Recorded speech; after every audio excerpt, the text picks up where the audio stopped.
All right, well, good Tuesday afternoon. Sorry we're a little late. Technical difficulties today, but we are here and we are ready to go, so I hope you are.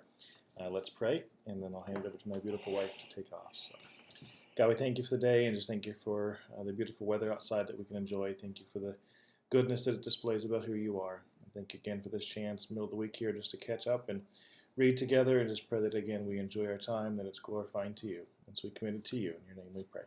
Amen.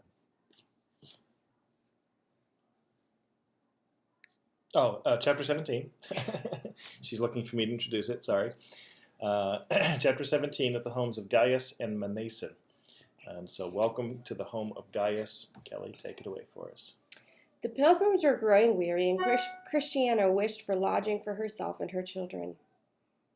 This is a very good place, said Mr. Honesty. A little further on, owned by the well-known disciple Gaius. So they all decided to turn in there. When they came to the place, they asked for the owner. He came immediately and received them gladly. They asked him for the rooms for the night, and he showed them where they would sleep. Then said Mr. Greatheart, Good Gaius, these people have come a long way, and they haven't had anything to eat since noon. However, I'm sure that they'll be satisfied with whatever you have in the house. Gaius. Fine. It is late, and I can go out and get and buy this hour, but we have plenty. Oh, I cannot go out and buy this hour, but we have plenty, and will serve you the best that we have. Christiana, I am sure that will please us all. We are just common folk, and do not require luxuries. We always give pilgrims the best. You are welcome here, and I am glad I have room for you, and we can keep you as long as you will stay. Then he went in and asked Tasty, the cook, to prepare supper for 8 people. He then invited the guests into the parlor for a great acquainted chat. Mr. Greatheart, give me an introduction of these folks. I know only you and Mr. Honesty. Greatheart, this good woman to my left is Christiana, the wife of Christian, the well-known pilgrim of former times. This young lady with her is Miss Mercy, her friend and companion. And these young fellows are Christian's 4 sons. They are from the city of destruction. Gaius, addressing Christiana, are you Christian's wife? I knew your husband and your husband's father and his father's father. Many staunch Christian characters have come from that family. Their ancestors originated at Antioch. I suppose you've heard your husband speak of them. They were very worthy people. Many of them gave their lives for the cause of Christ. Stephen, one of the oldest of the family, was stoned to death for his faith. James, a distant relative in the same generation, was slain with a sword. There was also Ignatius, who was fed to the lions, Romanus, whose flesh was cut from his bones while he was still alive, and Polycarp, who died heroically in the flames. It would be utterly impossible to name all of that family who suffered injuries and death for their loyalty to Christ. And I am glad to see your husband has left behind 4 fine sons to perpetuate his faith and good name in the world. Greatheart, so am I, brother Gaius, and these boys are promising young men. They will preserve their father's worthy name and promote his Christian ideals while they live. That is what I like to see. Consequently, Christian's name and family are apt to continue and his principles to live.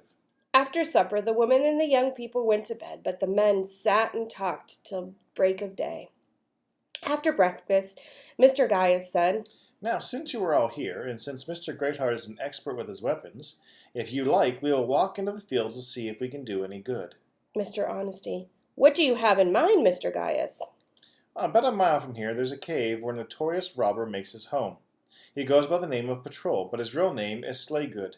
He continually torments pilgrims on the King's Highway. He is a master of a band of thieves. I know about where his haunt is. It would be good deed if we could rid this country of him. If you would like a little adventure, go with me and we will search out his hiding place. They all consented and went, including the 4 boys. Mr. Greatheart had his sword, helmet, and shield, and the others had spears and clubs. Pressing through thick undergrowth at the far side of the field, they came to the mouth of the cave. Inside was a man Mr. Greatheart recognized, a Mr. Weak, a pilgrim he had seen on the highway. He was being held by the robber Slaygood, who was searching him for money and valuables. As soon as the robber saw Mr. Greatheart and his band of men, he demanded, Who are you, and what do you want here? We want you. Turn that man loose and come out of your den. He came out armed with iron bibe with which he attacked Mr. Greatheart, and Mr. Greatheart fought for more than an hour. Then they stopped for a moment. Why are you here on my ground? To avenge the blood of the pilgrims that you have slain and repay for the suffering that you have brought on others. They went at it again with renowned vigor. Slaygood lunged at Mr. Greatheart with such a great strength as to force him back from the cave. Then, grinning like an imp, he struck at Mr. Greatheart's head with his iron pipe. Greatheart caught the pipe in his strong left hand and with his sword slashed Slaygood's neck. The blood gushed out and he fell, mortally wounded, and they left him at the cave to die. They brought Mr. Weak with them to Gaius' lodge and asked him how he had happened to fall into the robbers' hands. Weak. You see, I am not strong. One time in my life, death knocked on my door every day. I thought I would never be well again until I obeyed the voice of the Lord and followed the pilgrim's way. So I left home to obey the call of God and regain my health, that I might be strong enough to render good service to the King and humanity. And I have traveled this far from the town of uncertainty, where Father and I were born. Different ones helped me at different times along the way. One of the king's servants carried me up on the difficult hill. Indeed, I have received much relief from the pilgrims. But no one was willing to go as slowly as I have to travel, though all bade me Godspeed and gave me encouragement. But when I came to a salt lane, this robber came out and forced me to walk back to his cave. I could not run or resist, so I did what he said. I committed myself to my keeper, trusting he would not let this bandit kill me, for I knew that he could see that I was not obeying this evil man willingly. Consequently, I believe that I should come out again alive, for I have heard that if any pilgrim, when taken by violent hands, will keep his heart and mind fixed on the Lord, he will not die, nor suffer more than he is able to bear at the hands of the enemy. I expected to be robbed, and robbed I am. But I did not have much to lose, and I thank God and you, his servants, for preserving my life.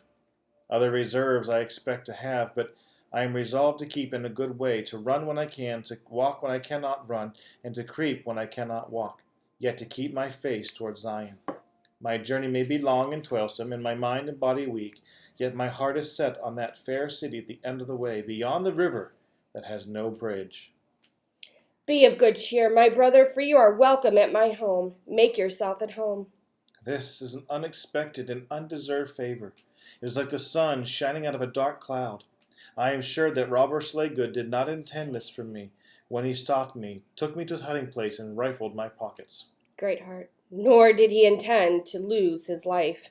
Just then one came running to the door and shouted, One Mr. Notwright, a pilgrim, was suddenly struck dead by a bolt of lightning about not 2 miles up ahead.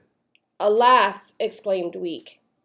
Is he dead? He overtook me today and was with me when the robber took me, but he could run and he escaped. Now it seems that he escaped to die, and I was taken a prisoner to live.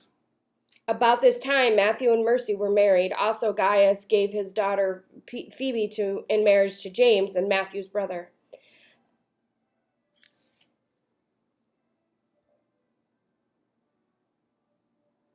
Okay, sorry. It just seemed to skip. It does. Sorry. Marriage of Matthew and Mercy. About this time, Matthew and Mercy were married. Alas, Gaius gave his daughter Phoebe to marriage to James and Matthew's brother. After this, the pilgrims stayed with Gaius about 10 days longer. When they were ready to leave, Gaius gave them a feast, but never did present a bill. When Mr. Greatheart asked him what the charges were for their stay at his place, Gaius told him that it was not his custom to charge pilgrims for their lodges, regardless of how long they stayed. I am happy to have them any time.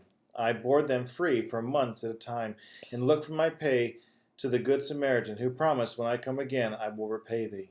This recalled to Mr. Greatheart's mind the scripture, Beloved, it is fine, faithful work that you are doing when you give service to the Christian brethren, especially when they are strangers to you. Many have testified of their love before the church, and you will do well to forward them on their journey in a way that befits God's service. When they were leaving Gaius's place, Mr. Weak lingered at the door as if he were hesitating to go. Greatheart, come along with us, Brother Weak. I will be your guide and your protector, and you will fare as well as the rest. I am sure that is true, but I will not slow you up and be a killjoy. But will I not slow you up and be a killjoy to the party? You are all gay and vigorous. I am weak and have but little joy. Would it not be better that I come along behind you, and that you keep your pace and rejoice in the Lord, since you have his joy in your heart? Then I will not be offended either at your speed or your gaiety. You have no idea how self-conscious and sensitive a weak person can be. Oh, but brother, we have been taught to comfort the faint-hearted and support the weak and be patient towards all men. We will wait for you when you are weary and lend you a helping hand. We will deny ourselves of that which might be lawful for us, whether it be opinion, attitude, conduct, or speech, for your sake. During their conversation, a lame man named Mr. Halting came along with his crutches and hands. Hey there, Mr. Halting. Piped Mr. Week in his tenor voice. How do you happen to be here? I was just complaining that I had no corresponding companion, one handicapped like myself. But you are just the fellow for me. Welcome, Mr. Halting. I hope you and I may be of some help to each other. I shall be glad to be for your company. If I can be of any help to you, Brother Week, I am at your service. You may have one of my crutches if you wish. No, no, though I thank you for your kindness. I am not lame, just lacking in strength. However, your crutch might come in handy as a defense against a dog. Now this was the way they traveled. Mr. Greatheart and Mr. Honesty went before. Christiane and her four sons, and Mercy and Phoebe came next, and Mr. Week and Mr. Halting came on behind. Night overtook them just as they were entering the town of Vanity. They were wondering where they would stay overnight, and at last Mr. Greatheart said, As you know, I have often conducted pilgrims through this town, and I am acquainted with a few people here. I have an old friend, an old saint by the name of Mnason. His house is not far from our route. If you like, we will turn in there. They were all glad to hear this and readily agreed, and it was now dark, but Greatheart knew the way to Manson's house. When they arrived at his gate, Mr. Greatheart hollered, Hello! The old man inside recognized his voice and came to the door. Come in, he shouted. How are you, Brother Greatheart? I am glad to see you. Inside, Mr. Greatheart introduced each member of this group, and they all sat down. How far have you come today? Asked Manson. From the house of Gaius, answered Greatheart. That is quite a day's journey. I know you are tired. We will fix you places to sleep and serve you refreshments. Ask for whatever you want, and we will get it for you if we can. Honesty. Our great want a while ago was a comfortable house and good company. Now we have both, I hope. Mnason. Well, as for the house, you see what it is. But as for company, that will appear in the trial. Then he showed them their respective bedrooms and a large dining room where they enjoyed refreshments. As they sat at the table, Mr. Honesty asked if there were any disciples in the town. Yes, we have a few. Well, a good many altogether, but very few when compared with all the unbelievers. Honesty. Could we see some of them tonight? For to pilgrims, the meeting with believers is like the appearing of the moon and the stars on a stormy night to mariners. Then the old gentleman called to his daughter Grace. Grace, go and tell my friends, Mr. Contrite, Mr. Holy, Mr. Lovesaint, Mr. Truthful, and Mr. Penitent, that I have at my house this evening some friends who have come from a distance and would like to see them. Grace went, and after a while they came back. My neighbors, these are pilgrims from another part of the country who are on the way to Mount Zion. You know Mr. Greatheart here, I am sure, since he has been here before. He is the guide of the party, and they are stopping with me because I am Mr. Greatheart's friend. They wanted to meet you and have a little Christian fellowship on the way. This tall, gray-haired gentleman is Mr. Honesty, who has been a pilgrim a good many years. And who do you think this is? Pointing to Christiana. This is the wife of Christian, that famous pilgrim who, with Faithful, his companion was so cruelly treated in his own town. They were delighted, and one said, Well, I never once thought of seeing Christiana tonight when Grace came and called. This is a pleasant surprise. When they were all seated, Mr. Honesty asked Mr. Contrite about the moral and spiritual condition of the town. Contrite. Well, it is better than it was, yet it is not the best place in the world. Here, everybody is in such a rush to make money and to enjoy some pleasure, it is difficult even for Christians to keep their hearts and minds in the best of order. Here, one must be very prayerful and exceedingly cautious, or one will be led or pushed out of the straight and narrow way, and give the enemy the advantage in the battle for men's minds. Honesty. But what is the spirit and attitude of our neighbors? They are much quieter and much more moderate and considerate than formerly. You know how violent and cruel they were to Christian and faithful. They become much more civil. I think they feel that the blood of the faithful is upon their hands. They have not burned or executed any more Christians since they killed him. Before that happened, there were times when we were afraid to walk these streets. Now we feel safe, fairly safe, anywhere in town. Then, the name Christian was obnoxious to the masses. Now, in some parts of the city, to be a Christian is counted honorable. Then Mr.